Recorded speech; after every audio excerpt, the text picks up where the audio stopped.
You're tuned into Recovery TV, the voice of hope, with your host, John J. Tassoni Jr. Discussions and information on addiction and mental health issues. Now, here's John and today's guest. Welcome to Recovery TV, and I'm your host, John Tassoni. Please get your Narcan. We need more Narcan on the street. The numbers are rising, and people are dying. My guest today is Lynn Serra from Galilee Mission. Welcome, Lynn. Thank you for joining us today. And you are the executive director, correct? I am. Well, great. Thank you. Happy New Year. Thank you for joining us. Thank you very much. So tell us about Galilee Mission. A lot of my viewers probably don't even know about Galilee Mission.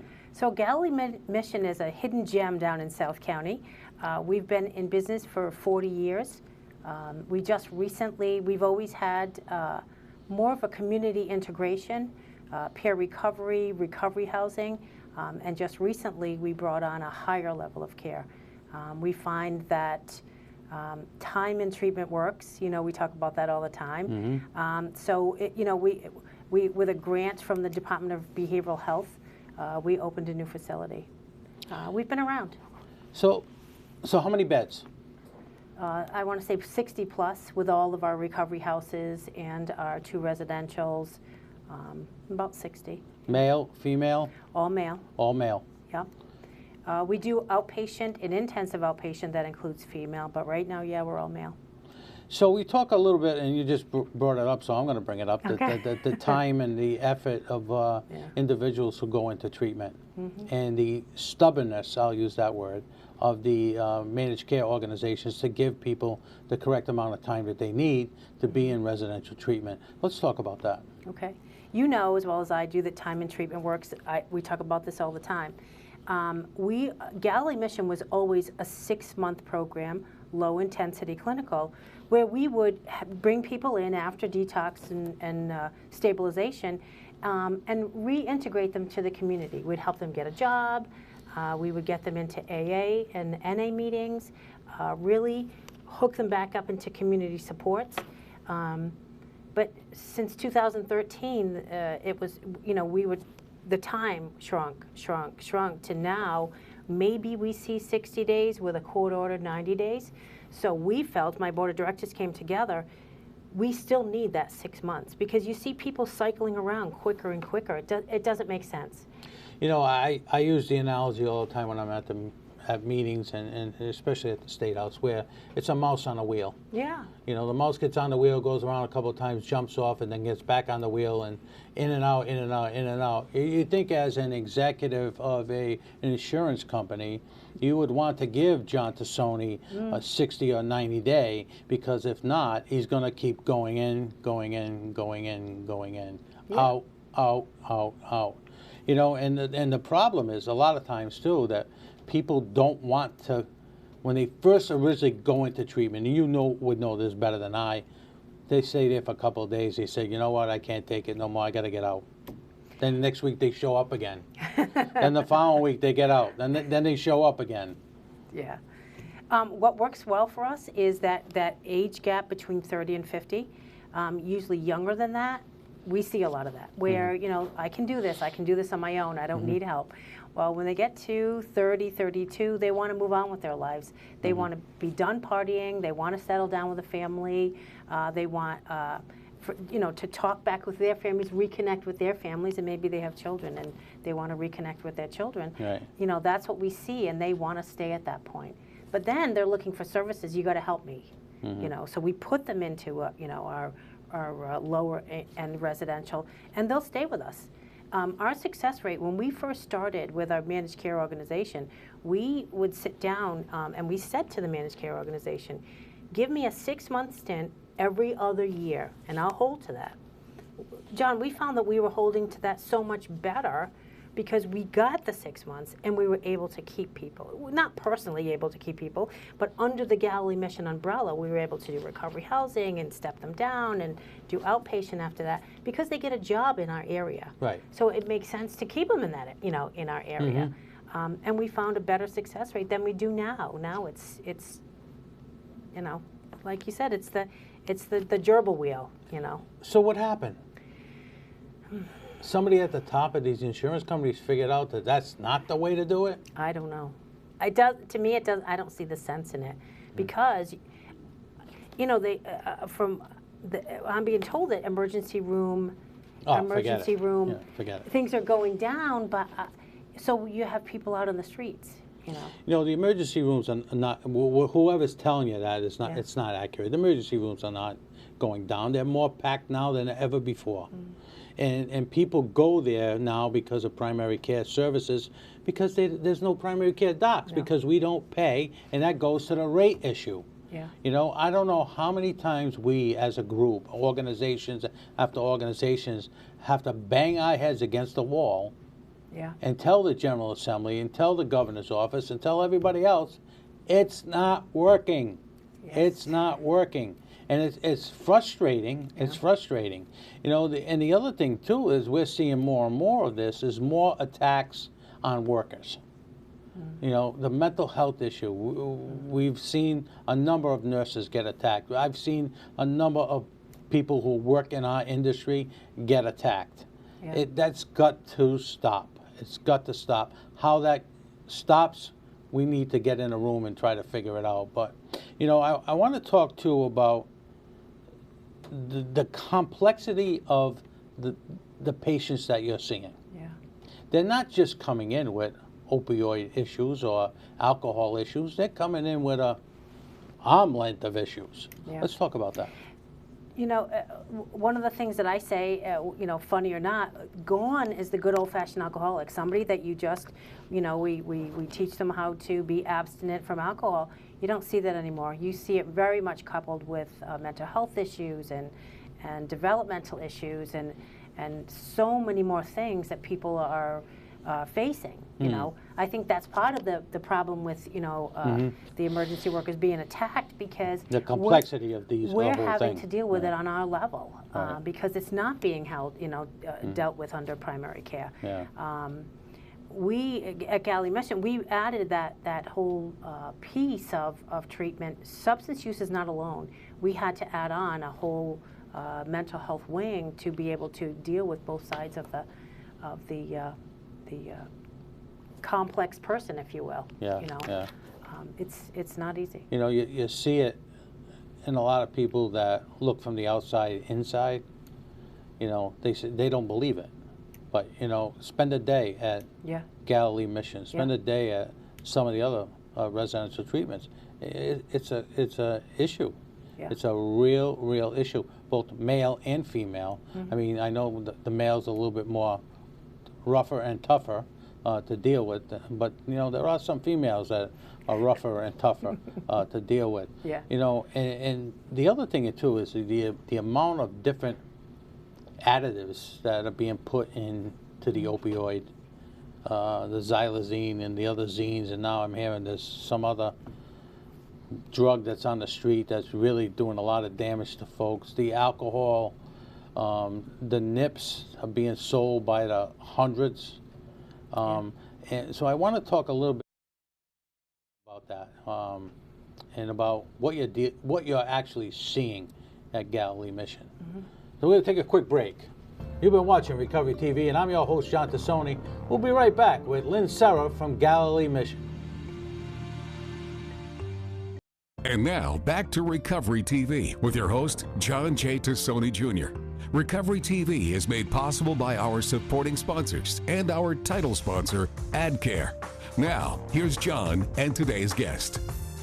Welcome back to Recovery TV, and I'm your host, John Tassoni. Lynn Serra is here from Galilee Mission down in the southern part of the state of Rhode Island. And welcome, Lynn, and thank you for joining us today. So a lot of folks that are watching the show don't know that Galilee Mission takes a lot of people out of the ACI We do. when they're released. Yeah, we do. Traditionally, we've always taken people out of the ACI. We have a good relationship. And we try to cover people going out onto the streets and then coming to us. So we take people directly. It's a good transition. It has to be a good transition, because usually that's when people relapse, is they leave prison, out on the streets, day, 2 days, 3 days, and they can already get into trouble, overdose, you know. So we take them directly from the prison, we send somebody, and we get a court order. and they stay with us for 90 days. Explain to the folks that are watching about a court order. So you explain it, but I know what it is, but you explain it. Sure. Usually when somebody has had a criminal background, they're working with the court system, they're working with lawyers, and this is kind of they get a court order to come to us. It's not a perk, if you will, but it keeps them in treatment longer. And that keeps them from committing any more crimes. And I have to say, John, it really, it really works, because we start them off in our higher level of care, and then we step them down. Before they leave us, they're getting jobs, they're back connected with their families, and it absolutely makes sense. It's unfortunate. I wish everybody could get a court order. Me too. Because there's a lot of problems with people who want to go into treatment and then stay there for a couple of days, and they say, you know what, I've had enough of this, I'm leaving. A court order, you can't do that. And how do you say to somebody, all right, you haven't committed any crimes, we can only keep you for 30 or 45 days. Right. You've committed crimes, we're going to keep you for 90 days. Right. You know what It I mean? doesn't make sense. No, it doesn't make sense, and it's not fair, because everybody needs the same treatment. Right. And when you have someone who comes out of the court system or the prison, when they come in there, they're given a litany of things that they need to do. Yeah.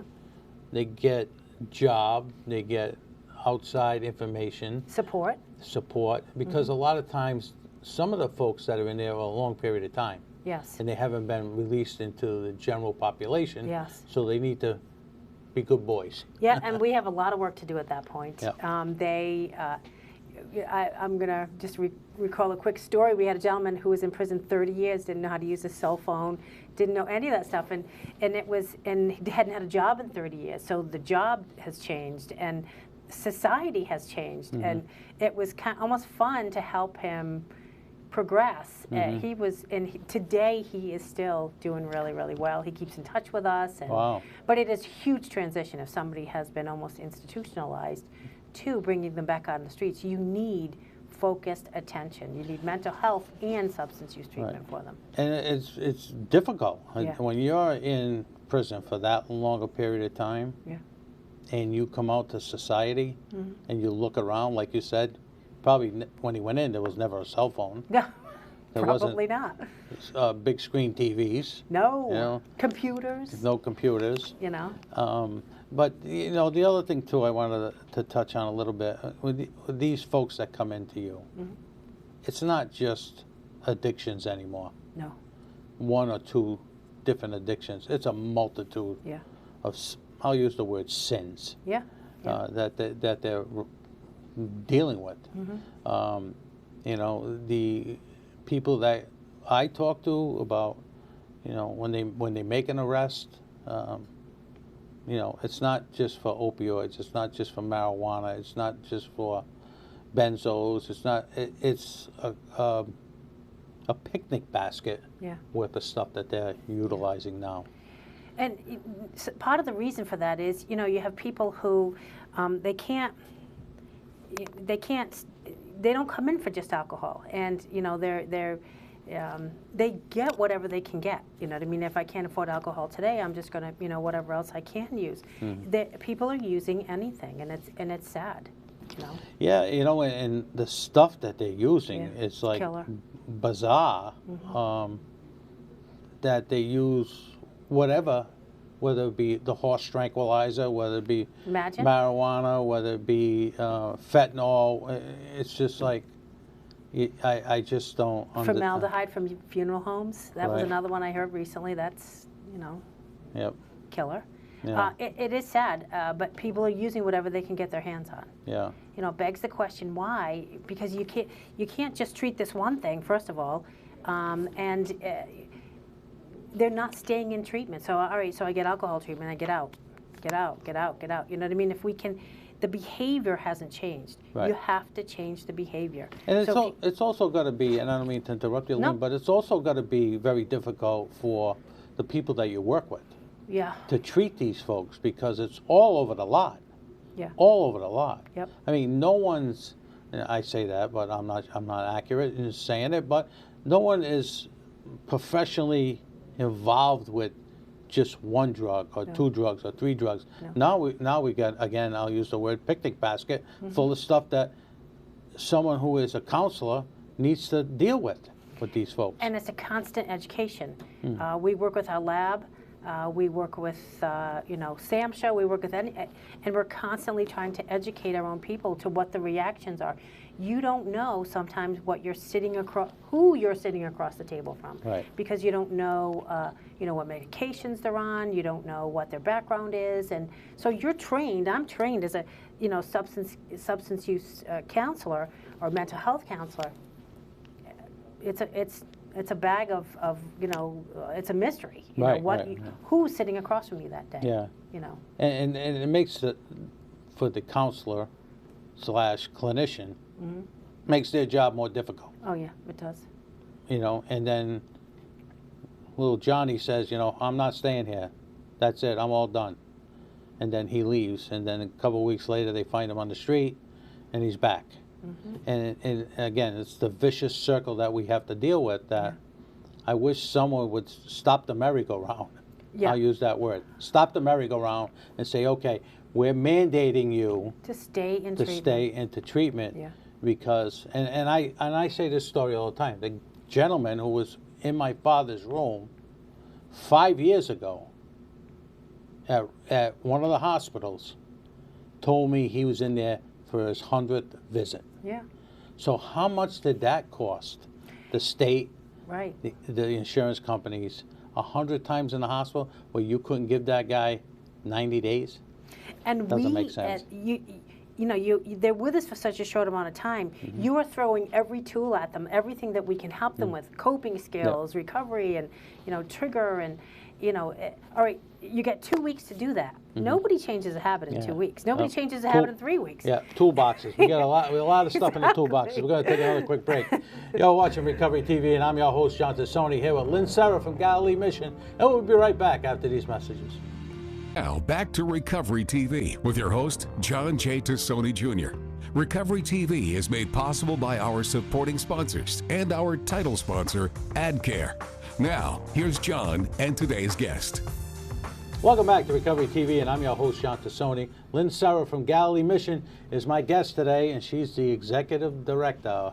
Welcome, Lynn, and thank you for joining us today. And by the way, we must tell people you are the board chair of the Substance Use Mental Health Leadership Council of Rhode Island, and so thank you for what you do there. Thanks. So let me ask you a question. Because you're down in South County, there's a lot of people from Northern Rhode Island that might need treatment. How do they get there? I know you have a relationship with the prison.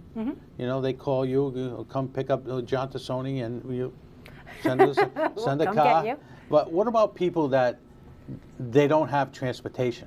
So what happens is we usually take people from a higher level of care, either detox or from the hospital, from Butler, from BH Link, and we'll arrange transportation. If it can't be provided with the other entity, we'll travel wherever we need to get them. It's in the interest of getting people into treatment.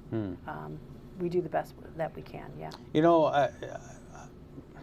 Not because you're the board chair and you're my boss, but anyone that does residential treatment deserves a lot of credit, because this epidemic's going on way too long.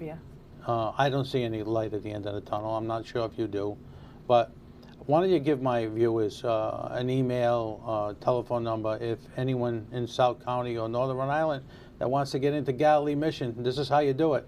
We have an excellent reputation, John. People have been coming to us for 40 years. Our telephone number for intake is 401-789-9390. Intake is 127. My extension is 105. However, and whoever they need to talk to, we'll get them in for whatever level of care. We also, like I said, outpatient, intensive outpatient. And my email is Lynn Serra, Lynn Serra, @GalileeMission.net. I can take your information or their information and pass it on to our intake, clinical director. Thank you so much, Lynn, for joining us today. Thank You've you. been watching Recovery TV, and I'm your host, John Tassoni. Guess what? We'll see you next week.